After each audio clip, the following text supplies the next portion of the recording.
Olá pessoal, e nesse vídeo quero falar a respeito da gravadora Top Gospel e a usada estratégia que ela tomou no início dos anos 2000 para tentar combater a pirataria de CDs. Para quem não sabe, a gravadora Top Gospel era ligada, à Rede Melodia, que é no caso uma rádio muito conhecida até hoje, dentro do meio musical cristão. E a gravadora ela não operava de forma isolada, mas dentro de uma estrutura, já consolidada de mídia e produção, voltada para o público cristão, especificamente o público evangélico. E a gravadora, na época, quando ela surgiu no início dos anos 2000, ela tomou essa decisão para tentar combater a pirataria, justamente tentando abaixar o preço, dos seus CDs, do CD do seu catálogo. Então ela tabelou todo o catálogo dela de 38 títulos, até então, e os títulos que ela iria lançar até o final do ano, certamente foi o ano de 2002, porque eu não tenho aqui os dados precisos sobre a data original da matéria, que eu li a respeito desse assunto, mas ela iria tabelar todos os CDs que ela iria lançar até o final daquele ano, para o valor de apenas R$ 6,90 cada CD.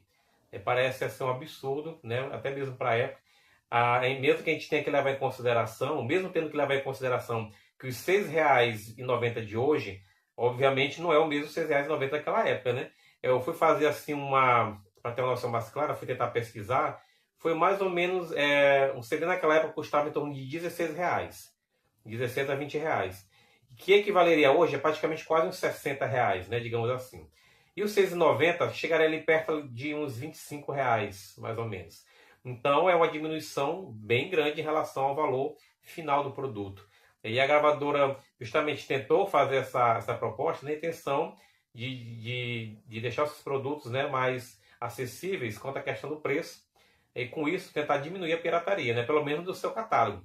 Mas foi uma proposta interessante, e bem ousada para o mercado fonográfico naquela época. Sobre a matéria que eu li, para tirar como fonte de pesquisa, para esse vídeo, é uma matéria publicada em 2004 no antigo site Universo Musical. Infelizmente ela não está mais disponível na internet, mas está lá no Wayback Machine. E também uma matéria da própria Top Gospel também, no site dela, de 2004. A matéria ela se refere a essa questão da mudança dos valores do catálogo da gravadora até o final do ano, daquele ano corrente, mas não especifica que ano era. Possivelmente essa matéria ela foi uma matéria já publicada tardiamente, porque até onde quem viveu na época sabe, no ano de 2001, a gravadora Top Gospel lançou seus CDs, mas ainda não tinha aquele selo promocional com valor, com preço lá na capa. Eu lembro bem disso porque, por exemplo, eu cheguei na época a ver o CD A Porta Se Abriu, do Marcos Antônio, não tinha. O próprio Yeshua, do Sérgio Lopes, também não tinha esse selo. E os CDs que vieram já nas tiragens de 2002 em diante, já estavam com esse selo de R$ 6,90. Inclusive, eu tenho aqui alguns exemplos para mostrar. O Yeshua, da tiragem de 2002. Aqui o vendedor tentou até mascarar aqui a questão da capa, tentou riscar o valor para tentar vender por um preço normal, Mas o preço está bem aqui, R$ 6,90.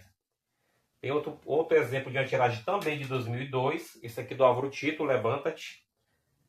É bacana esse daqui do Álvaro Tito também. R$ 6,90 aqui, ó.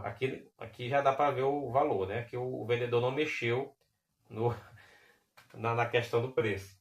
Outra aqui também de 2002, que é do Marco Nascimento. Essa aqui também é tiragem de 2002. Aqui, ó, R$ 6,90.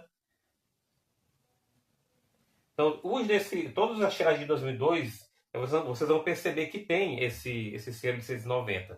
E em 2003, vocês percebem que a gravadora ela já deu uma aumentada um pouquinho no valor, Porque com certeza ela sentiu, que essa questão da vendagem por um preço mais acessível acabou, de certa forma, não dando tanto retorno assim, E tem aquela questão dos gastos da produção, da divulgação e tudo mais. Então aí ela aumentou o valor para R$ 9,90. Nesse caso eu tenho apenas um aqui de uma tiragem de 2003, que é o Gálatas do Sérgio Lopes. Aqui a Top Gospel ela já botou para R$ 9,90.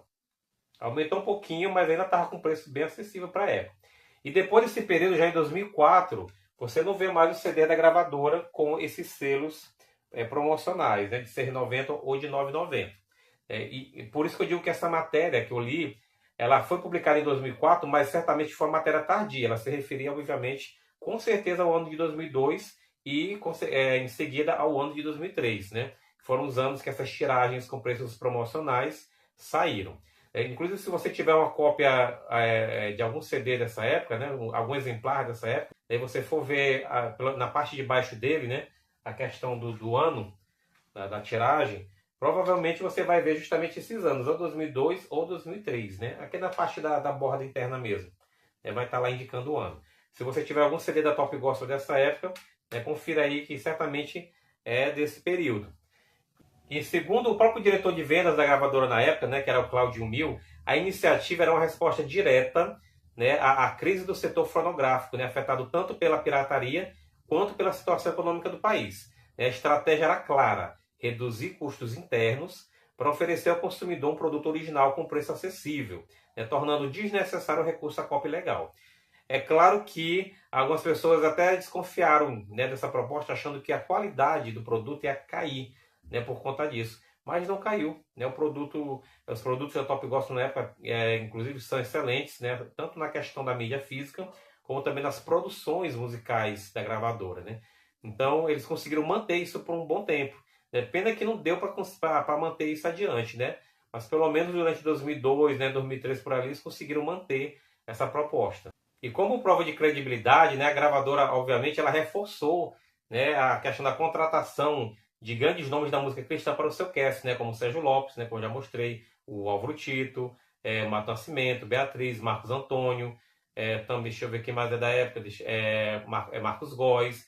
Então, esses artistas de peso dentro do cast da gravadora deram mais credibilidade, né, para que o público visse que a gravadora realmente estava querendo levar adiante um projeto de grande envergadura, né, quanto a essa questão de não só ser uma gravadora de qualidade, mas de oferecer também produtos com preços acessíveis. Pois a proposta ela não tentava se limitar apenas a uma política comercial, né, mas também na intenção de democratizar o acesso à música cristã, fortalecer também os lojistas, com margens mais atrativas de preço, né, e ao mesmo tempo também atingir um público mais amplo, né, sem abrir mão, né, da excelência da qualidade musical e também da qualidade gráfica. Então, à luz do contexto da época, né, anterior a essa questão do streaming, a decisão da gravadora ela pode ter sido vista, né, como um dos movimentos mais ousados dentro do mercado cristão brasileiro. E ao invés de ela tentar combater a pirataria através de vias mais repressivas, ela simplesmente optou por competir, né, em termos de acessibilidade, né, apostando na qualidade aliada a um preço justo, que isso seria uma resposta melhor, né, para aquela crise naquele momento, né, quando surgiram muitos produtos piratas, né, aqui no Brasil no final dos anos 90 até início dos anos 2000, né, muitos CDs piratas, muitas fitas cassete piratas, né, e a gravadora simplesmente ela achou melhor diminuir o preço, né, do seu produto para tentar competir com isso. De certa forma, como eu já falei, ela não conseguiu aguentar, né, esse rojão por muito tempo, mas que bom que ela conseguiu, né, tentar inovar, e isso de certa forma acabou virando também um grande marco dentro da própria história da música cristã aqui no Brasil, né, quando a gravadora ousou combater a pirataria diminuindo o preço de seus próprios produtos. Então, pessoal, esse foi o nosso vídeo de hoje. Muito obrigado mais uma vez, né, por nos acompanhar e nos vemos no próximo, se assim Deus nos permitir. Até lá!